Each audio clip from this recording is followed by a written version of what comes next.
El aire.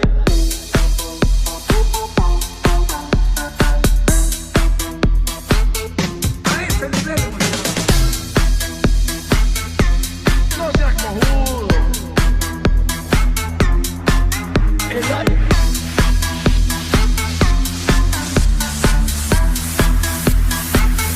A ese nivel nos ordenan no hacer nada y ese hacer nada lo hacemos mal, la puta que nos parió todito. No seas cojudo. A ese nivel hemos llegado. Puta, será el país de mierda este que nos tocó. Nos ordenan no hacer nada y ese hacer nada lo hacemos mal, la puta que nos parió todito. No seas cojudo. A ese nivel hemos llegado.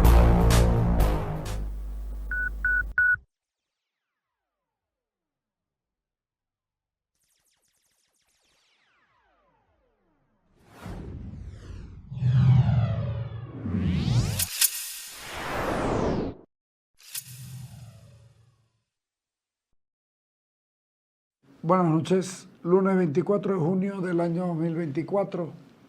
Difícil hacer programas y competir con el fútbol, pero se van a quedar a escucharlo a Jaime Dunn. Estoy seguro que sí. Es una entrevista fuerte, bien hecha, contestada. La verdad que me da mucho gusto hacer entrevistas como esa. Y luego con Jaime Galarza vamos a hablar primero de la selección boliviana y su mal desempeño, y luego vamos a hablar de lo que hay más allá, las otras selecciones. Dale, 20 segundos y entramos.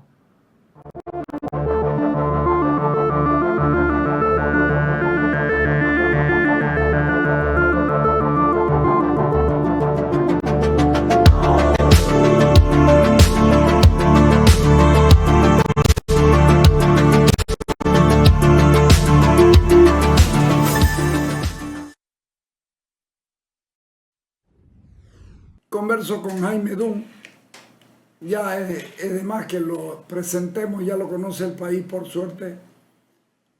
Jaime, una declaración tuya muy preocupante, el gobierno está comenzando a emitir dinero, o sea, plata sin respaldo, sin sustento.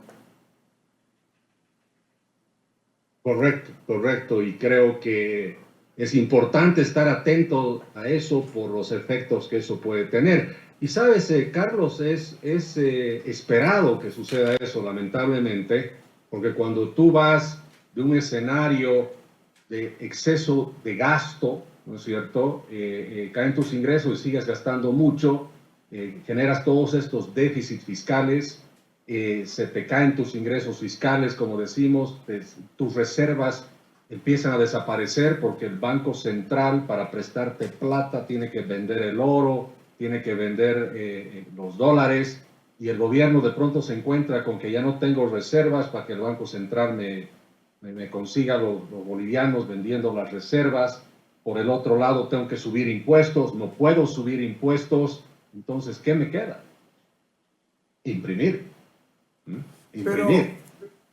Y las crisis fiscales te llevan a imprimir más dinero y eso empieza a tener otros efectos después, como la devaluación de tu moneda. Claro, pero yo creo que la moneda va a tener que devaluarse en algún momento, ¿no pensás vos? Es decir, ya no acompaña ni su propia economía. Y bueno, lo pongamos de la siguiente manera. La moneda ya se ha devaluado. Claro. El tipo de cambio oficial ya es histórico.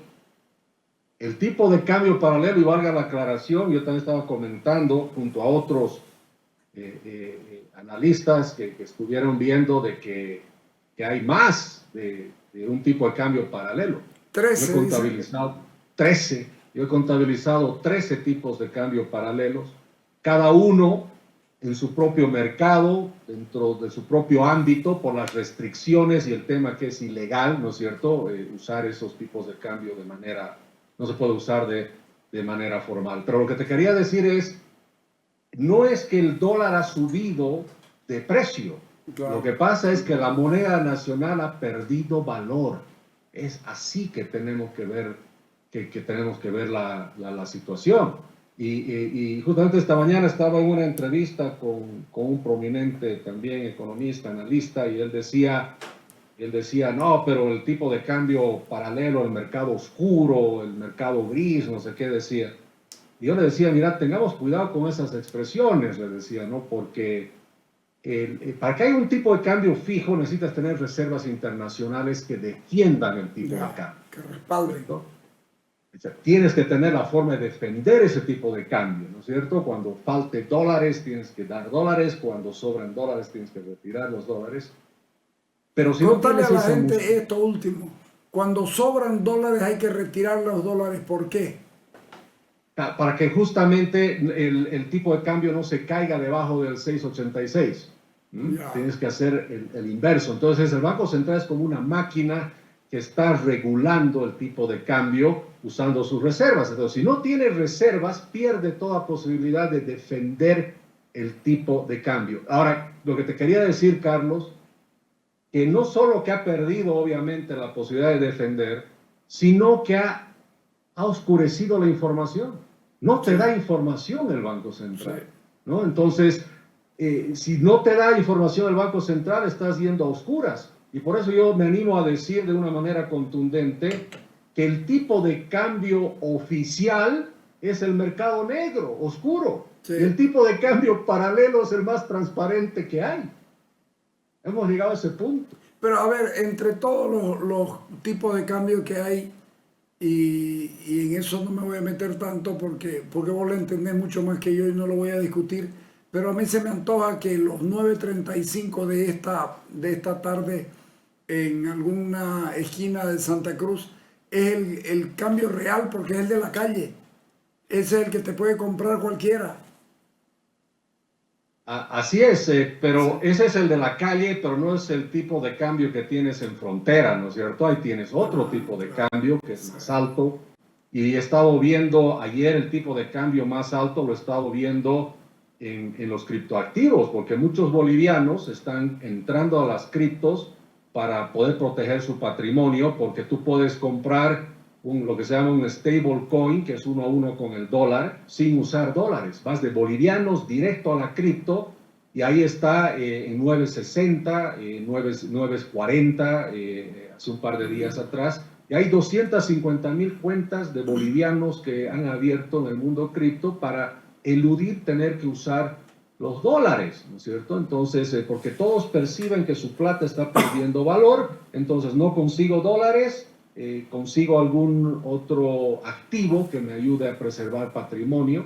Mira, y las criptos también, ahí tienes dos tipos de cambio, ¿no? En las criptos y en el mercado popular, lo llamemos en la calle, tienes el tipo de cambio librecambista, en la frontera tienes un tipo de cambio, el contrabando tiene su propio tipo de cambio y hasta los narcos usan su propio tipo de cambio hoy en día. Y hay otro tipo de cambio, el euro solo, llamo yo, que es para montos menores a máximo 12,000 bolivianos, aparentemente, o 15,000 bolivianos, que te puedes ir al Perú, compras euros, con los euros compras soles, con los soles compras dólares y los traes a Bolivia y te mejora un poquito el tipo de cambio, ¿no? Hasta eso se ha hecho en Bolivia, es decir, los tipos de cambio, cada uno ha encontrado su manera geográficamente y circunstancialmente para ubicarse.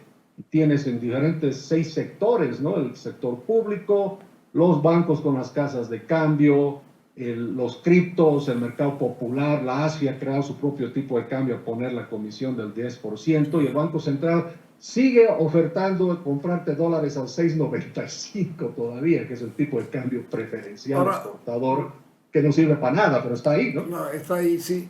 Ahora lo que decís, esto de los que están comprando las criptos, son aproximadamente 250 y tantas mil personas las que están corriendo con la parte más alta del pago de impuestos. ¿No te parece raro que es más o menos el mismo número?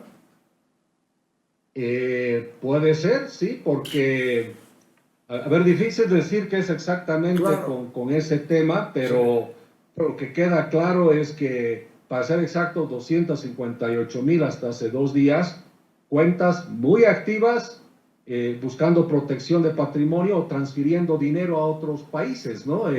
Porque saben que mandar dólares es muy caro, en la cripto te sale prácticamente gratis, obviamente si pagas el tipo de cambio que te piden, ¿no? Entonces, aquí dice, bueno. aquí está, favorecimiento de impuestos nacionales, 1.1 de tributarios aporta el 80% de impuestos en Bolivia, y los números son más o menos esos. La verdad es que la gente tiene que recurrir a cualquier cosa. Tenemos un déficit fiscal de hace 14 años, del 2010. Y el gobierno habla y dice que está garantizando la economía del país con una intervención del mercado. Lo ha dicho el ministro de Gobierno. Que además, en estas cosas raras que tenemos nosotros, el ministro de Gobierno habla de economía, el ministro de Economía no habla de nada, el ministro de Transporte habla de hidrocarburos. Esto es una locura, viejo. Pero totalmente, ¿no? Estos 10 años de déficit fiscales continuos, sí. También viendo algunos números, todavía no quiero decir esto oficialmente, pero otros colegas también han estado sacando algunos cálculos, y parece que el déficit fiscal, te cuento, del 2023, parece que está al norte del 10%. Lo que pasa es que no hay información, pero se puede empezar a deducir de que el déficit fiscal es más grande, y capaz eso explica por qué se está imprimiendo más dinero, estimado Carlos, porque obviamente si el hueco es más grande, tengo que conseguir plata rápido, no la consigo, pues echo a andar la impresora, ¿no es cierto?, en el Banco Central, que empieza a imprimir, pero se imprime ahí, para empezar a llenar ese hueco, ¿no? ¿El Banco Central tiene impresora de dinero? Bueno, el Banco Central, digamos que sí tiene la forma de imprimir, aunque el dinero se imprime obviamente en otros países que cumplen los estándares internacionales para imprimir dinero, claro. Pero sí, en esencia, tiene la posibilidad de imprimir dinero. Esa es una de las curiosidades que tienen todos los bancos centrales, ¿no es cierto? Los bancos centrales tienen la capacidad de, cuando les falta plata, ordenar que se imprima dinero, y es dinero, yo digo, falso al final de cuentas, porque no está respaldado con nada. Pero si eres el Banco Central, puedes falsificar, entre comillas, dinero y no entras a la cárcel. Pero si tú y yo hacemos eso, obviamente entramos a la cárcel, ¿no? Claro, pero tienen la posibilidad de hacer eso. Pero fíjate vos, es que el tema es que si no hay dólares, hay más necesidad de gastar bolivianos. Y llega un momento en que la cantidad de dinero nominal que teníamos se acaba. ¿Y qué hacemos? Tienen que imprimir.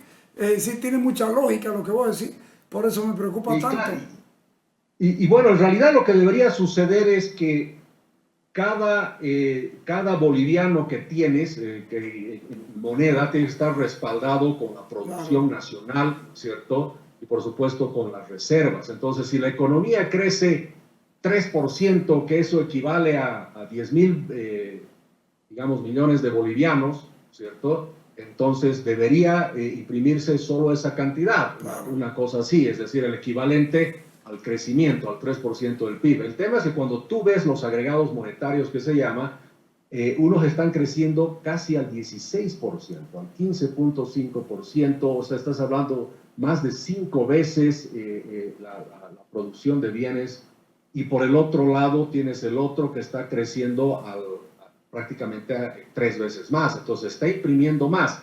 Y si me permites dar un ejemplo muy sencillito para la gente que está escuchando y está viendo, si tú tienes una economía que tiene, no sé, 4 peras, y cada uno, vamos a decir hipotéticamente, vale un boliviano, tienes que tener en tu economía de peras solo 4 bolivianos, porque tienes 4 peras a un boliviano cada uno. Pero si de pronto tienes 8 bolivianos y siguen las 4 peras, pues cada pera ahora va a valer 2 bolivianos, 2 por 4, 8. Entonces, al final, como te digo, no es que ha subido realmente el precio de la pera, sino que tu moneda ha perdido valor. Eso es lo que ha pasado. Ahora necesitas más de tu moneda para adquirir exactamente el mismo bien. Y eso nos está pasando a todos. Tú vas a una farmacia, tienes que poner más bolivianos para comprar la misma crema que comprabas antes a un precio menor. O vas al mercado, tienes que poner más para obtener la misma cantidad que obtenías antes. Entonces, tu moneda ha perdido valor. Y eso que manden las Fuerzas Armadas a vigilar los precios, obviamente no tiene ningún sentido. Carlos, sabemos, hay libros escritos, hay 4,000 años de experiencia en la humanidad, que cuando tratas de controlar los precios por la fuerza, lo haces peor, lo haces peor. El rato que metes contrabandistas a la cárcel, has retirado del mercado a unos cuantos agentes económicos de dólares que estaban ayudando a circular el dólar de alguna manera, ¿no es cierto? Ahora, al no tenerlos ellos, el precio va a tener que subir del dólar, pues eso es lo que va a pasar. Estás quitando la posibilidad de que estos mercados funcionen. ¿Sabes qué?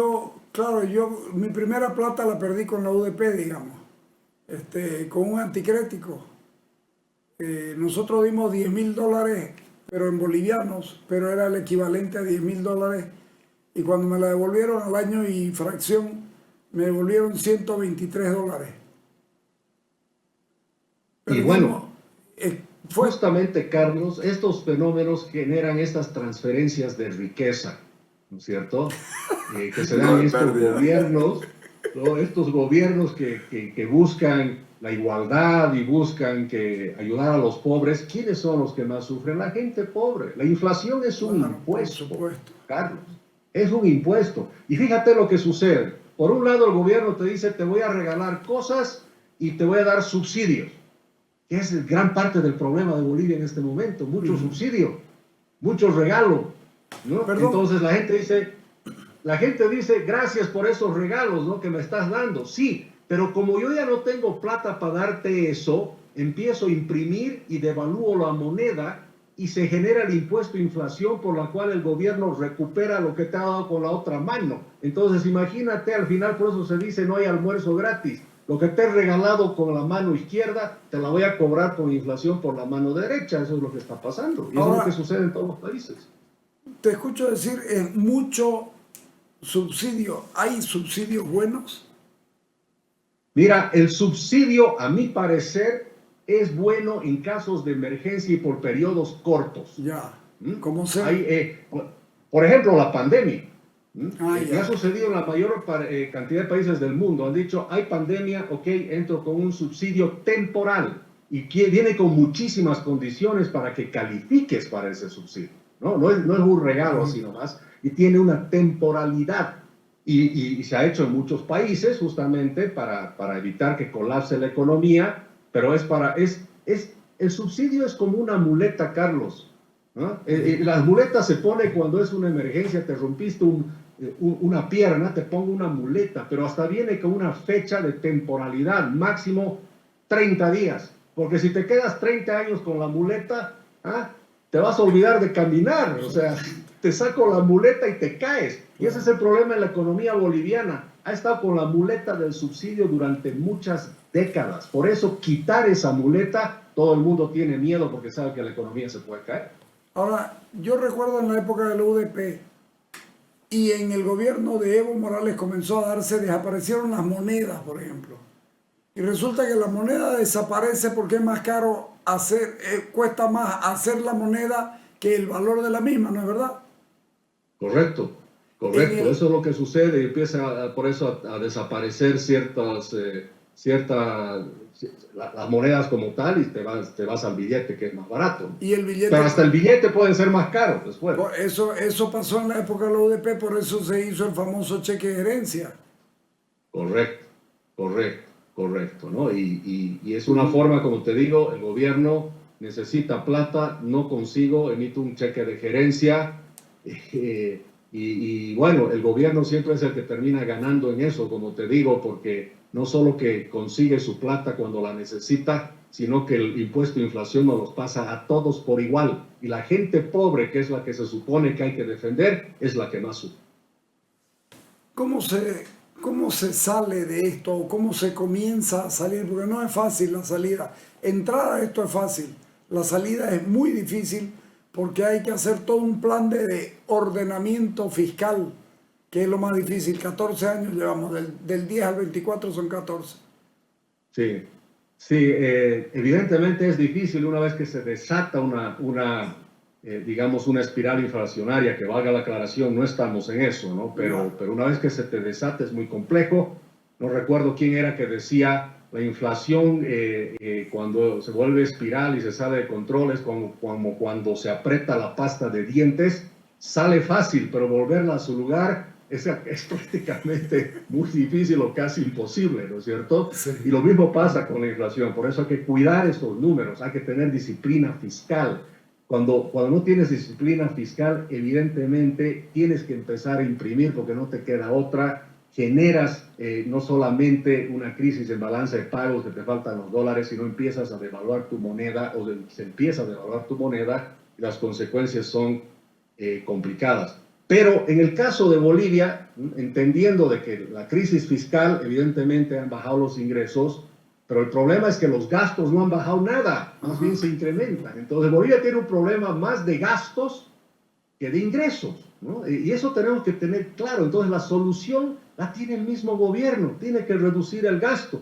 Yo he hecho un cálculo rápido de algunas cosas que podrían hacer como primera etapa, ¿no es cierto?, para llevar a la economía en una especie de sala de emergencia donde tomas medidas de emergencia y después ya ves con calma a mediano y largo plazo los cambios que tienes que hacer, que ya serían cambios más estructurales. Pero de entrada, a ver, yo pregunto, ¿cómo es posible que el gobierno haya presupuestado 4.200 millones de inversión pública, que es un nivel de inversión pública prácticamente igual de que lo que ejecutábamos en la época de bonanza?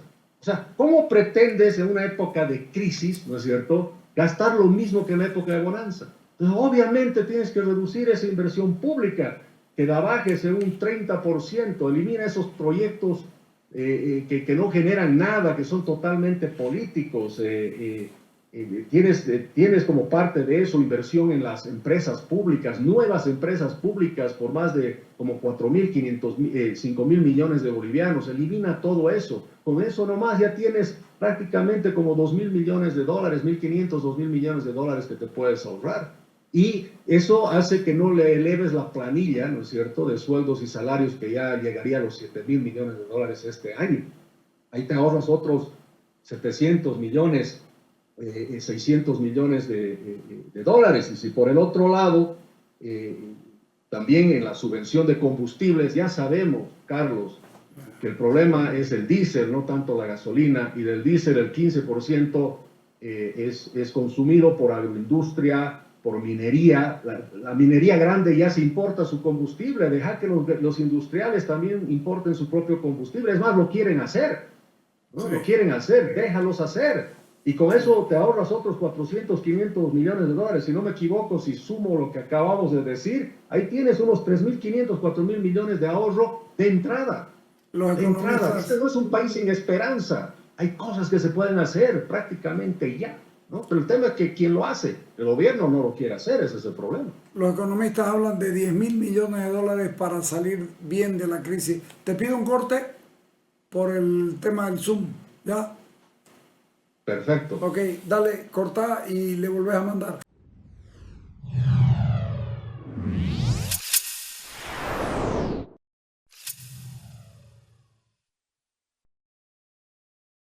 BID continúa innovando, firme y de la mano de Crown, representante y distribuidor exclusivo de BID para Bolivia. Muy pronto estaremos con una nueva generación para el segmento vagonetas. La nueva vagoneta SUV de nuevas energías creada por BID, que convierte a estos vehículos en toda una revolución por la potencia, altas velocidades que alcanza y los niveles de eficacia.